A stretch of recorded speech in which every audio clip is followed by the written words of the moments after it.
Hello everyone, আসসালামু আলাইকুম। সবাইকে আবার ওয়েলকাম করছি মাইসেলফ কুকিং।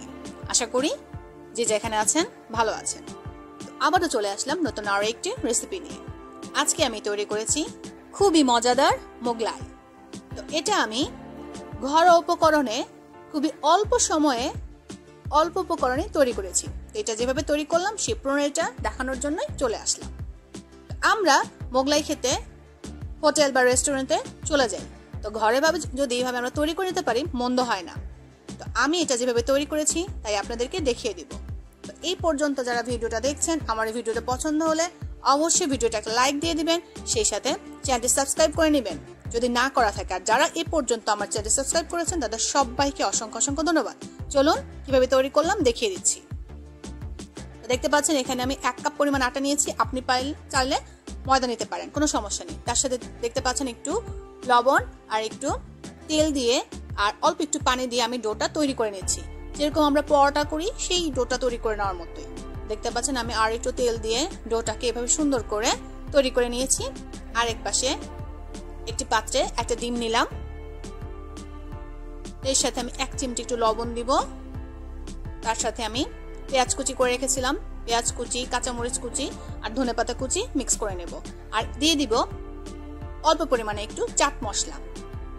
এখানে যদি আপনি পারেন আপনি স্কিপ করতে পারেন চাট মশলাটা, কিন্তু দিলে কিন্তু অসম্ভব একদম রেস্টুরেন্টে হোটেলের মতো হয়। দেখতে পাচ্ছেন আমি ডোগুলোকে এভাবে 4 ভাগ করে নিয়েছি, একটা একটা করে মিনি সাইজের 4টা মোগলাই বানাবো। এভাবে আমি সুন্দর করে রুটির মতো বেলে নিয়েছি।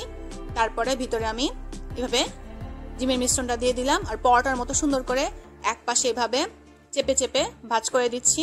দেখতে পাচ্ছেন আলতোভাবে চেপে দিচ্ছি যেন বের হয়ে না আসে। তো দিয়ে দিলাম গরম তেলের উপরে। এভাবে আমি আরেকটা প্রণালী আপনাদেরকে দেখিয়ে দিচ্ছি যে আমি করেছি।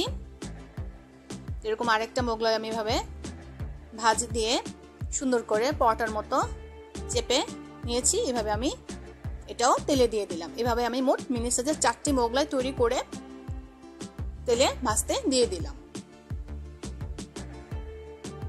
হালকা অল্প আছে, এগুলো আমি ভেজে নিচ্ছি। দেখতে পাচ্ছেন এক সাইডটা যখন মোটামুটি হয়ে গেছে আমি সবগুলো মোগলাই এভাবে উল্টে দিচ্ছি। তো কিছুক্ষণের মধ্যেই খুবই সুন্দর একটা কালার হয়ে গেছে, একদমই পারফেক্ট ভাবে ভাজা হয়ে গেছে আমার এই মোগলাইগুলো। তো এখন আমি এগুলো সুন্দর করে উঠিয়ে নিচ্ছি। দেখতে পাচ্ছেন আমার মোগলাইগুলো আমি তেল ঝরানোর জন্য একটা টিস্যুর উপরে সুন্দর করে উঠিয়ে নিয়েছি, যেন বাড়তি তেল থাকলে সেটা টিস্যুটা টেনে নেয়। দেখতে খুবই সুন্দর হয়েছে, একদমই পারফেক্ট মোগলাই যেটা আপনি হোটেল বা রেস্টুরেন্টে খেয়ে থাকেন। এখানে আমার হাজবেন্ড আমাকে আজকে একটু সাহায্য করেছে। দেখতে পাচ্ছেন খুব সুন্দর করে সে আমাকে কেটে দিচ্ছে। এখনো মোগলাইটা গরম। তো মিনি সাইজের একটা মোগলাই 4 টুকরো করা যায়। দেখতে পাচ্ছেন ভিতরে ডিমের পুরোটা দেখতে পাচ্ছেন কতটা মোটা, আর খেতে তো সো ইয়াম্মি। তৈরি হয়ে গেল খুবই মজাদার মিনি সাইজের এই মোগলাইগুলো। যদি আমার এই মোগলাই রেসিপি আপনাদের পছন্দ হয়ে থাকে অবশ্যই আমার চ্যানেলে কমেন্টস করে জানাবেন। আর সেই সাথে বাসায় অবশ্যই ট্রাই করে দেখবেন, একদমই দেখবেন হোটেলের মোগলাইয়ের মতো। তো তৈরি করে ফেলা যায় এই মজাদার মোগলাই। যারা আমার এই রেসিপিটা দেখেছেন তারা অবশ্যই আমার সাথে থাকবেন।